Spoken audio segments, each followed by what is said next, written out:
ओम नमः शिवाय। नमस्कार दोस्तों, स्वागत है आप सभी का आपके अपने यूट्यूब चैनल खुशहाल ज़िंदगी में। दोस्तों, आज के वीडियो में जो मैं आपको बताने जा रही हूँ कि किस प्रकार से पीपल के वृक्ष में शनिवार के दिन एक धागा मात्र बांध देने से आपकी समस्त मनोकामनाएं पूर्ण होती है तथा आपके जीवन की समस्त समस्याएं समाप्त होती हैं। और दोस्तों, इसका वर्णन स्वयं अग्नि पुराण के अंतर्गत किया गया है कि किस प्रकार एक धागा पीपल के वृक्ष में बांधने मात्र से आपके जीवन में चल रही वर्षों पुरानी समस्या समाप्त हो जाती है। वनस्पति शास्त्र में ऐसा वर्णन आता है कि आप किसी मूर्ति विग्रह की जब पूजा अर्चना करते हैं, देवी देवता की मूर्ति, फोटो इत्यादि की पूजा करते हैं, उससे भी ज़्यादा और शीघ्र फल आपको वनस्पति पूजन से प्राप्त होता है। जैसे कि पीपल हो गया, केले का वृक्ष हो गया, बरगद, समी का वृक्ष, बेल का वृक्ष, तुलसी माता हो गई, आंवले का वृक्ष हो गया। इस तरह के जो देव वृक्ष हमारे हिंदू धर्म में बताए गए हैं, तो जब आप इन देव वृक्षों की पूजा आराधना विधि पूर्वक करते हैं, तो जो आप प्रतिदिन देवी देवताओं की पूजा आराधना करते हैं, उनसे शीघ्र फल और श्रेष्ठ फल आपको वनस्पति पूजन से प्राप्त होता है। और वनस्पति पूजन में तुलसी पूजा के बाद पीपल को श्रेष्ठ स्थान दिया गया है। पीपल के वृक्ष में सभी देवी देवताओं के साथ साथ पितरों का भी वास माना गया है। और जिस व्यक्ति के कुंडली में सभी ग्रह विपरीत परिणाम दे रहे हैं या फिर शनि ग्रह से पीड़ित है, ऐसे में ऐसे व्यक्ति यदि पीपल वृक्ष की नियमित रूप से पूजा आराधना आरंभ कर देते हैं, तो व्यक्ति के जीवन में चाहे कितना भी बुरा दिन क्यों ना चल रहा हो, वो बुरे दिन अच्छे दिन में परिवर्तित हो जाते हैं। जो ग्रह अब तक बुरे परिणाम दे रहे थे, वो सभी अनुकूल परिणाम देने लगते हैं। साथ ही शनि संबंधित जो भी समस्या हैं, उन सभी समस्याओं के निवारण के लिए भी विशेष रूप से शनिवार को अमावस्या पर और पूर्णिमा तिथि पर पीपल वृक्ष की पूजा आराधना की जाती है। तो जो विधि हम आज के वीडियो में आपको बताने वाले हैं, उस विधि से आप मात्र 9 शनिवार पीपल वृक्ष की यदि पूजा करते हैं, तो आपके जीवन में वो कुछ घटित होगा जिसे देखकर आप स्वयं भी आश्चर्य करेंगे।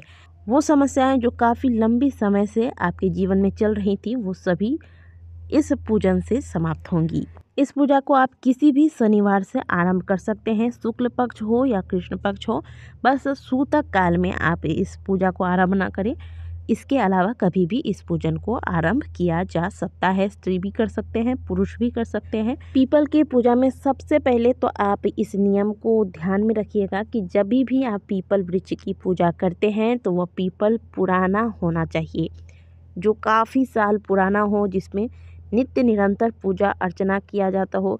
कोई मंदिर के किनारे हो, कोई नदी के किनारे हो, जिसमें पूजा अर्चना किया जाता हो, ऐसे पीपल वृक्ष का चुनाव कीजिएगा। अब क्या करते हैं लोग कि गमले में ही पीपल वृक्ष को लगा लेते हैं और फिर उसकी पूजा आराधना आरंभ कर देते हैं। ऐसे पीपल पूजन से कोई फल प्राप्त नहीं होता है। तो आप समझ गए होंगे कि इस उपाय या फिर पूजन को करने के लिए आपको उसी पीपल वृक्ष का चुनाव करना है जिसमें प्रतिदिन या फिर प्रति शनिवार, अमावस्या, पूर्णिमा को विधि पूर्वक पूजा अर्चना भक्तगण आके करते हो और यह वृक्ष पुराना हो। दूसरी बात, इस पूजा को करने के लिए आपको दोनों वक्त यानी कि प्रातःकाल और शाम के वक्त पीपल वृक्ष के पास जाना है।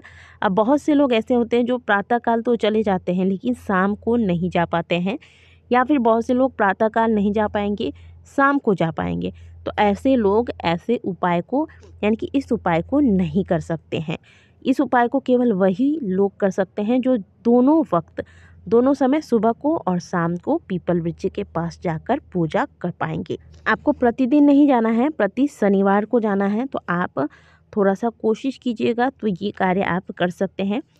और शास्त्रों में पीपल पूजा का जो सबसे सुंदर दिन बताया गया है, वह शनिवार का दिन बताया गया है। तो 9 शनिवार को आपको यह पूजा करनी है।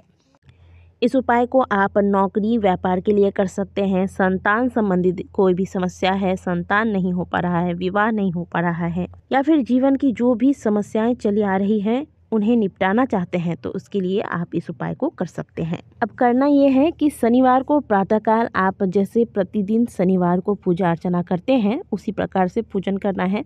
पूजा आपको कब करना है? सूर्योदय हो जाए इसके बाद। अब इसका मतलब ये नहीं कि आप 8-9 बजे जाकर पूजन करेंगे, ऐसा नहीं करना है आपको। आप जैसे ही सूर्य की किरणें दिखने लगें, बस उसी वक्त जाकर आप पीपल वृक्ष की पूजा अर्चना करेंगे। तो 1 लोटा जल ले लीजिएगा, इसमें आप थोड़े से काले तिल, अक्षत के दाने टूटे ना हो, ध्यान रखिएगा, सफ़ेद अक्षत डालिएगा, थोड़े से मिश्री के दाने डाल दीजिएगा, थोड़ा सा गाय का कच्चा दूध अगर प्राप्त होता है तो डालिए, नहीं मिलता है तो कोई बात नहीं, बिना दूध के भी आप यह उपाय कर सकते हैं। ये जल लेकर आप जाइए पीपल वृक्ष के पास, पूर्व दिशा की ओर मुँह करके खड़े हो जाइए और यह जल पीपल वृक्ष पर चढ़ाइएगा।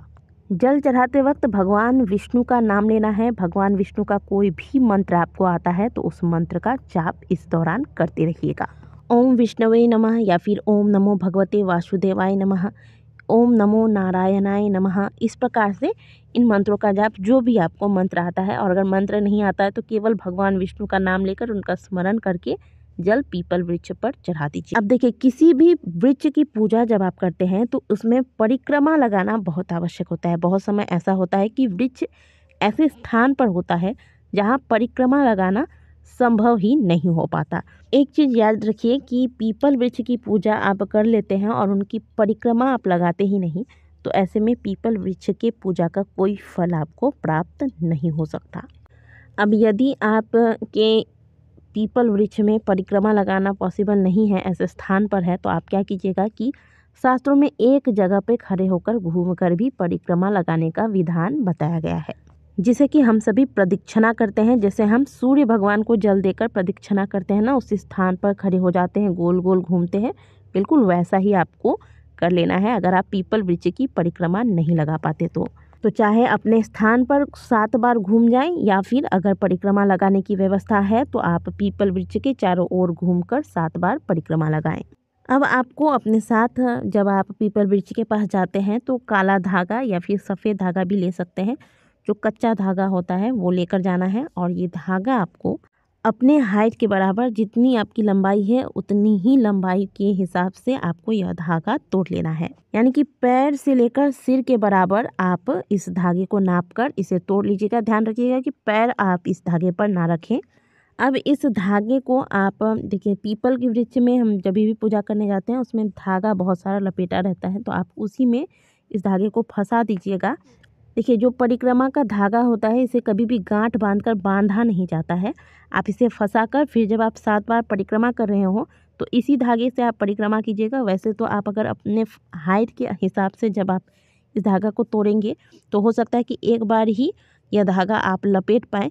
जितनी बार लपेट पाएँ लपेटेंगे, लेकिन परिक्रमा आपको 7 बार ही करनी है। बीच में परिक्रमा के दौरान अगर धागा समाप्त हो जाता है, कोई बात नहीं, इस धागे को वहीं लपेट कर छोड़ दीजिएगा और अपना जो परिक्रमा आपको करना है वो आप कंटिन्यू रखिएगा। मेरे कहने का मतलब ये है कि किसी भी प्रकार से आपको यह धागा जो है पीपल वृक्ष पर अर्पित कर देना है, चाहे तो आप परिक्रमा करके करें या फिर ऐसे ही आप लपेट करके इस वृक्ष पर इसे अर्पित कर दें, ठीक है। और इसके बाद शाम के वक्त आपको एक सरसों के तेल का दीपक इसी वृक्ष के पास लगा देना है। ये दीपक आप मिट्टी का भी ले सकते हैं या फिर आटे का दीपक बनाकर भी ले सकते हैं। अब आप इस उपाय को कर रहे हैं तो इस दौरान शनिवार को आपको मांस मदिरा के सेवन से बचना चाहिए। इसके अलावा संभव हो तो लहसुन प्याज का भी त्याग करें।